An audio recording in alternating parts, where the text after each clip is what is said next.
Isa dyan.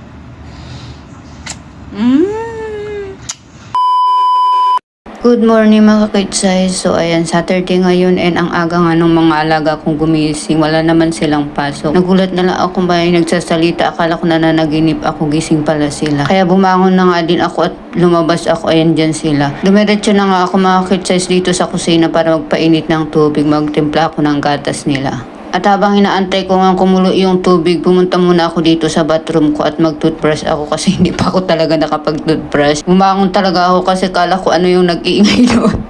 Sa sala sila pala gumising ng maaga. Konting hilamos-hilamos nga mga kakitsay and then lagyan ko na din ng Vaseline yung mukha ko kasi super dry na nga ngayon. Mamaya na ako mag-skincare, magtimpla muna ako ng gatas nila. Kumulo na nga yung tubig mga kakitsay kaya magtimpla tayo ng gatas nila. Kasi hindi ako nagluluto kapag umaga. Gatas lang talaga yung tinitimpla ko. Kapag naman may pasok sila sa school, yung tea time nilagyan ko ng tinapay and then yung uniform nila, yun lang yung i-ready ko kapag umaga. Hindi din sila kumakain ng kanin or mga tinapay. Gatas lang talaga sila. And then tea time, ganun din. Kapag wala silang pasok, minsan doon sila nagdi-dinner sa labas, nagla-lunch. And then minsan sinasama ako, minsan dito lang ako sa bahay pero lumalabas din naman ako, bumibili ako ng pagkain ko, binibigyan din ako ng pambili ko ng pagkain ko kasi pag wala silang pasok hindi kami kumakain kila lolo at lola. At ayun nga sa labas namin, ang ganda ng view, tapos ang taas na ng araw dahil tagal kong gumising, mga alas 9 na yata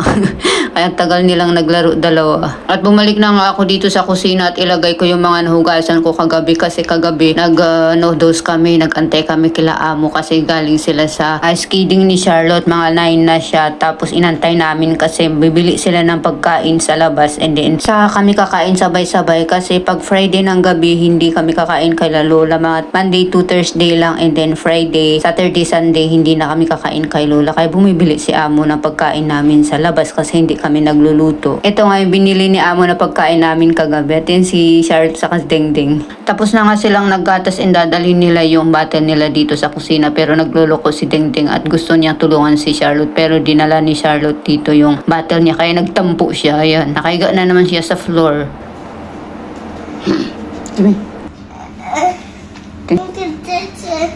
Go baby. Pinaihi ko na nga sila and then bumalik ako dito sa kusina kasi may mga nagamit pa sila amo kagabi. Ayan, hugasan lang muna natin mga kakitsay. Pagkatapos ko nga naghugas sa mga kakitsay, naramdaman ko yung gutom ko. Magkakape muna ako bago ako magtatrabaho. Pagkatimpla ko nga ng kape ko mga kakitsay, nakita ko na wala palang tinapay na binili si amo.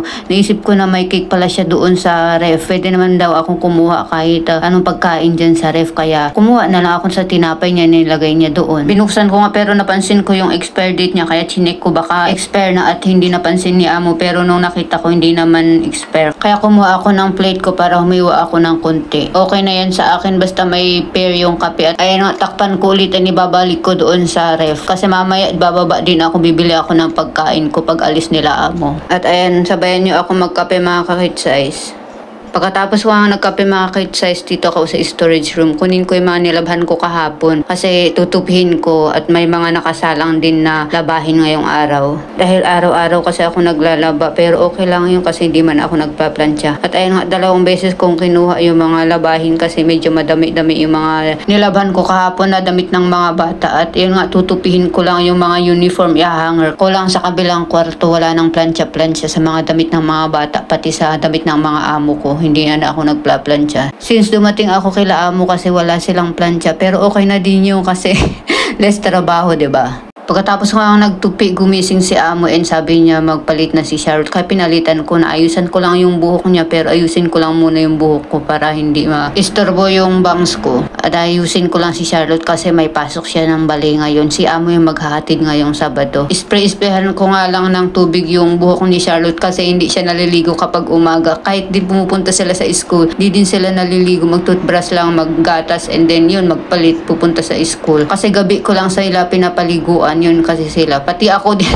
nahawa din ako. Nagmulan pumunta ako dito dati-dati sa Pilipinas, umaga naliligo ako tapos gabi nag-shower. Pero nung nandito na ako, lalong-lalo na ngayong malamig. Naku, nakakatamad maligo. Pero buti nga lang sa kanila may heater sila kaya masarap maligo pa rin kahit ganitong malamig. Hindi kagaya sa Pinas na nakakatakot talaga kapag ganitong winter kasi walang heater minsan sa mga bahay-bahay kagaya namin na walang heater sa bahay. At ayun na nga, tapos ko nang ayusan si Charlotte. Ay, ayaw niya tumingin.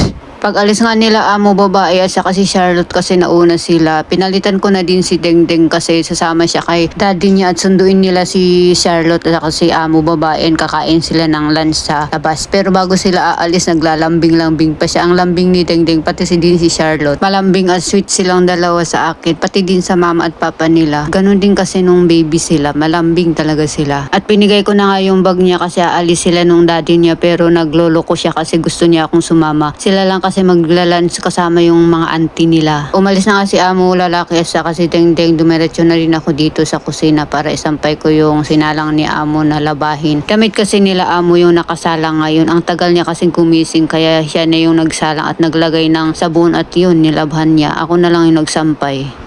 Katapos ko nga nagsampay, dumiretso naman ako dito sa kwarto nila amo at linisan ko. Pabilisan lang tayong maglinis dito sa abroad. Hindi ka pwedeng sexy-sexy na maglinis kasi di talaga matatapos lahat. Pero fast forward lang yan sa pag-i-edit ko. Mabilisan ko lang inedit yung video. Baka may mag-comment na naman na gano'n kagaya ng dati na sino daw niloloko ko sa paglilinis ko sa bahay ng amo ko. Ako lang daw niloloko ko. Yan lang po is binilisan ko lang sa pag-edit. Pero yan, nilinisan ko ng maayos yung kwarto naman nila amo para para pag uwi nila malinis na ang lahat para wala silang masabi. Pwede na ako mag-cellphone kasi natapos na lahat ng trabaho ko. Ganun ang technique para walang masabi ang mga amo natin para kahit makita nila tayo nag-cellphone at least tapos na yung mga trabaho natin. At kaya ako din binablog to para makita nila na kahit wala sila dito sa bahay nila, nililinisan ko lahat bago ako upo-upo. Dahil nakafollow kasi sila lahat sa akin. Siyempre nakikita nila bawat